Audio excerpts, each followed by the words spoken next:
안녕하세요. 절세TV 윤나겸 세무사 김유정 세무사입니다. 네, 오늘은 710 대책 때문에 너무너무 고민 하시는 분들이 계시잖아요. 그래서 이분들을 대상으로 굵직하게 우리가 꼭 알아야 되는 내용만 간략하게 정리를 해서 말씀드릴게요. 네.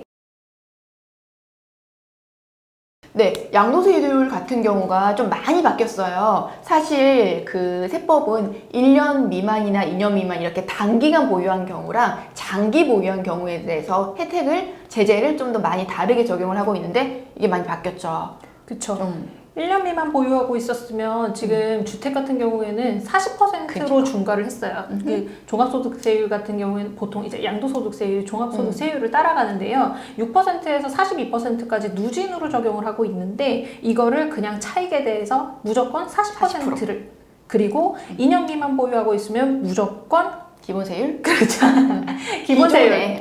기존에, 기존에는 기본세율을 적용을 하고 있었는데 이게 주택하고 입주권. 그렇죠. 주택하고 입주권 같은 경우에는 그렇게 했고 주택 외의 부동산 같은 경우에는 40%로 중과를 하고 있었어요. 근데 이게 이제 개선이 됐다라고 하면서 중과세율을 좀 더 올린 건데요. 이게 지금 주택이랑 입주권 같은 경우에는 1년 미만 보유하면 70%. 그렇죠. 그리고 2년 미만 보유했으면 60까지 적용을 하겠다. 그리고 2년을 넘게 갖고 있으면 그냥 기본세율로 간다. 네. 부동산은 취득을 하면 2년 정도까지는 괜찮은데 그 전에 팔면 세금이 생각보다 많이 나올 수 있어요. 맞아요. 근데 이게 지금 우리가 주택이랑 입주권에 대해서 70%, 60% 이렇게 얘기를 드렸는데 분양권은 또 상황이 달라지잖아요. 그렇죠. 분양권도 지금 사실 조정대상 지역 내에 있는 분양권을 매도를 하시게 되면 50% 단일 세율이 적용되고 있어요. 근데 이것도 50%가 아니라 1년 미만이랑 1년 이상인 경우로 끊어서 70이랑 60%로 중과를 하겠다. 이렇게 바뀌었습니다. 사실 분양권 전매 제한이 걸려있으면 모르겠는데 피가 많이 붙어서 파시는 분들이 있는데 그 네. 전에는 그나마 이게 세율이 좀 낮아서 50% 정도 생각을 했는데 이제는 그쵸. 50%가 아니라 70% 만약에 1년 아니면 그리고 그쵸. 2년 안에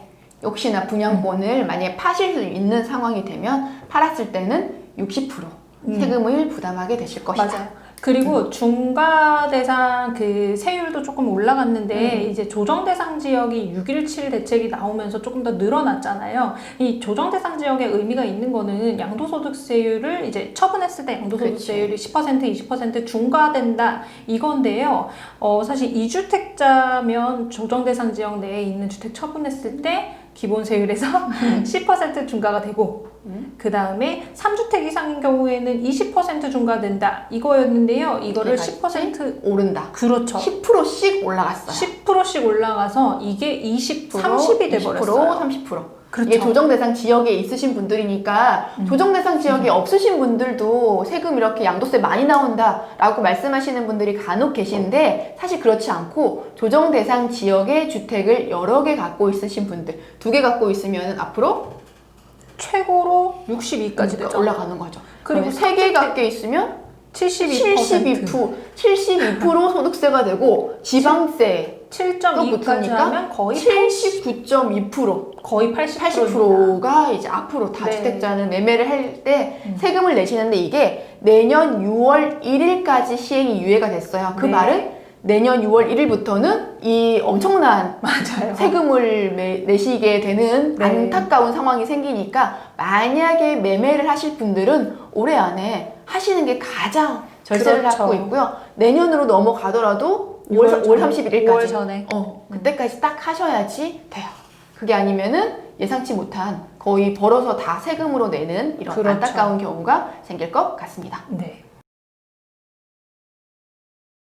네, 일단은 취득세율 자체에 대해서 보면 일반적인 매매에 해당할 때는 4.6% 세금을 내는 게 맞아요. 근데 주택 같은 경우는 이게 면적이 작거나 공시가격이 낮으면은 이제 단계를 나눠가지고 1.1에서 3.3 그리고 그쵸. 뭐 면적이 커지면 3.5% 까지. 용특세까지 붙으니까 요렇게 지금 나눠져 있었어요. 그러는데 이제 작년이었나요? 다주택자에 대해서는 맞아. 세금, 4주택자부터는 같은 세대 1인이 4가 아니라 같은 세대를 구성하는 사람들이 4주택이 됐을 때는 추가적으로 취득세를 더 많이 냈는데 그쵸. 이번 발표는 그때 4.4%였던 게 이제 아주 엄청나게 바뀌었어요. 어떻게 바뀌었죠? 정말 저는 이 7월 10일 날의 충격이 아직도 있습니다. 이게 2주택, 3주택에 대해서 중과를 하겠다고 하는 건데요. 취득세율이 우리가 주택을 살 때는 최고로 많이 생각해봤자 4%였거든요. 저 4.6에 만약에 중개수수료까지 하면 한 5% 정도? 그쵸. 딱 빼놓고 생각을 그렇죠. 했었어요. 그렇게 됐는데 이제는 2주택이면 8%. 그리고 3주택이면 12%. 법인이면 12%. 그러니까 지금 살 수 있는 상황이 안 될 수 있어요. 맞아요. 아까 좀 전에는 네. 이제 처분하는 상황에 대해서 말씀드렸으면 지금은 취득하는 거. 상황인데 사실 이게 엄청나게 큰 차이가 뭐냐면 우리가 부동산을 취득을 할 때는 부동산이 얼마짜리야 요것만 준비하지 않잖아요. 그치. 증기를 이제 넘겨야 되니까 뭐 1% 부대 2%에서 비용들이 그거 감안을 해서 딱 들어가게 되는데 이게 만약에 내가 2주택이면은 8%를 더 준비해야 되고 3주택이면 12%를 준비해야 되고 법인은 1주택, 2주택 이거 상관없어. 그냥 무조건. 법인은 무조건 취득할 때 12% 세금을 낸다고 하면 내가 1억짜리 집 살 때 12% 1200만 원? 아니 이거 너무 작아. 10억짜리 감이 안 와. 그러니까. 10억짜리 집을 산다라고 하면은 그 전에는 준비할 수 있는 금액이 1억이면 충분했거든요, 사실. 맞아요. 근데 지금 같은 경우는 이게 12% 늘어나게 됐죠. 이 취득세율 인상이 나오고 나서 문의 전화가 굉장히 많이 왔습니다. 맞아요. 어쨌든 지금 710 대책으로는 이렇게 발표가 되어 있고요. 이게 보통 보도자료가 나오면 법에 개정안이라든지 이게 시행이 될 때 반영이 돼야지 적용이 돼요. 아직은 보도자료만 나와 있는 상황이고 이게 혹시 법의 시행은 아직 안 됐어요. 하지만 보도자료를 이렇게 대대적으로 했기 때문에 곧 시행이 되지 않을까라는 맞아요. 생각을 합니다. 그래서 이제 만약에 하실 분들은 좀 서두르시고 이제 처분한다거나 취득하실 분들도 요거는 시점을 조금 더 고민을 하셔야지 주택을 취득할 때 자금도 많이 준비를 하셔야지 그나마 수월하게 취득하실 수 있으실 것 같아요. 임대사업자 사실 한 3년 전부터 임대사업자를 엄청 권하기 시작했죠. 그렇죠. 단기든 장기든 임대사업자는 뭐 소득세법에도 월세 받는 거에 대해서 다 등록을 하라고 했던 게 정부가 그게 관리가 안 됐기 때문에 임대사업자 등록을 하라고 했고 임대사업자 등록을 하면 세제 혜택을 굉장히 많이 줬었죠. 그렇죠. 취득세, 재산세, 네. 종부세까지 세트로 거기다가 2018년도까지는 양도세까지도 혜택을 줬었고 맞아요. 너무 혜택을 많이 줬다라고 해서 이제 혜택을 좀 빼기 시작한 거죠, 사실. 그렇죠. 그래서 710 대책 나오기 전날에도 상담을 하고 오신 분들도 있었어요. 이게 소급해서 적용을 하겠다라고 말씀하셨는데 도대체 대책이 소급해서 적용을 하는 거는 어떤 말이 안 의미일까? 되지. 이거를 굉장히 그 전날까지 고민을 많이 했는데 이 대책을 보고 나니까 무슨 말이었는지 알겠다 싶더라고요. 일단은 임대 등록 하실 때 보통 단기 4년짜리를 하든지 장기 8년짜리를 하든지 지금은 이제 선택을 하실 수가 있어요. 근데 이 4년짜리 단기 임대 같은 경우에는 전부 다 없애버리겠다였어요. 그리고 두 번째가 이건데요. 보통 이제 아파트를 가지고 계시는 분들이 다주택자인 경우가 많이 있으세요. 맞아요. 그래서 아파트를 장기 임대주택으로 등록을 해서 양도소득세라든지 종합부동산세라든지 혜택 보고 계시는 분들이 많이 있으실 텐데 이 8년짜리 장기 임대 같은 경우에는 아파트는 등록을 하지 못하도록.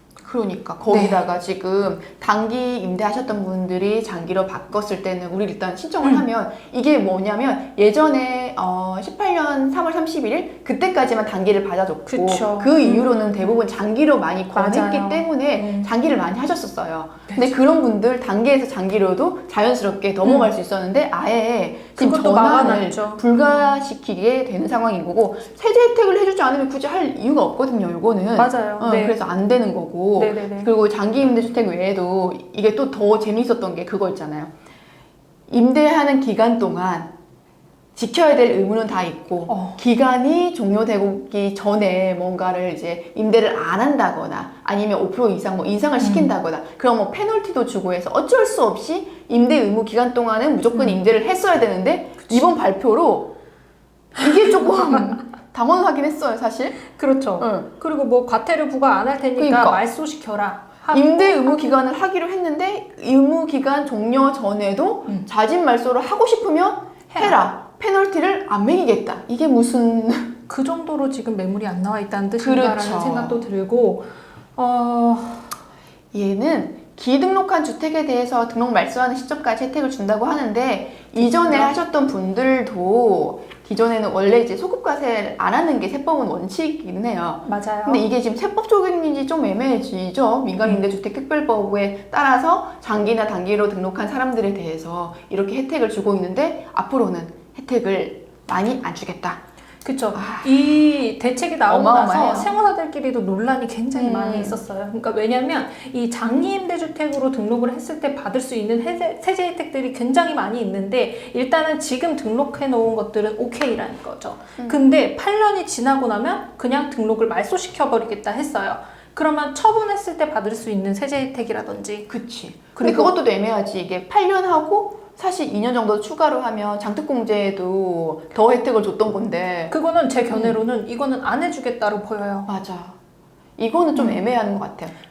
여러 가지 이견들이 좀 있었습니다. 근데 이 이견들을 아직은 정리를 할 수 없는 이유가 이 대책이 나온 다음에 세법 개정안에도 이 부분은 아직 들어와 있지 않고 이 맞아, 부분이 구체적으로 어떤 시행령, 어떤 시행규칙이 붙어가지고 후속 조치가 될지는 아직 좀 두고 봐야 되는 상황인 것 같습니다. 사실 보도자료가 나오거나 이렇게 얘기를 했을 때도 과거와 상관없이 좀 일관성이 있게 나갔어야 되는 건데 그쵸? 지금 이 등록 임대주택에 대한 거는 한 3, 4년 사이에 임대주택을 권했다가 폐지, 권하고 폐지하고 막 이런 거를 왔다 갔다 하다 보니까 맞아. 보도자료가 나올 때마다 이게 다 모든 저희가 좀 의구심을 가지는 이건 어떻게 돼요? 그럼 이건 어떻게 될지 하는 내용들이 여기에 지금 다 반영이 안 되어 있죠. 있어요. 그래서 굵직하니 골자만 나와 있기 때문에 네. 어떻게 법이 이제 이게 지금 보도자료잖아요. 여기서 법이 세법에 들어가면 법이 들어가고 시행령이라든지 규칙이라든지 들어가는데 거기에 조금 더 명확하게 해설이라든지 나오면은 우리가 정확하게 알 수 있는 상황인 거고 우선 말씀드릴 수 있는 거는 보도자료에는 이런 식으로 나왔기 때문에 앞으로 그쵸. 임대주택을 하는 거는 힘드실 수도 있을 것 같다. 네. 주택 임대는 일단 뭐 고민하셔라.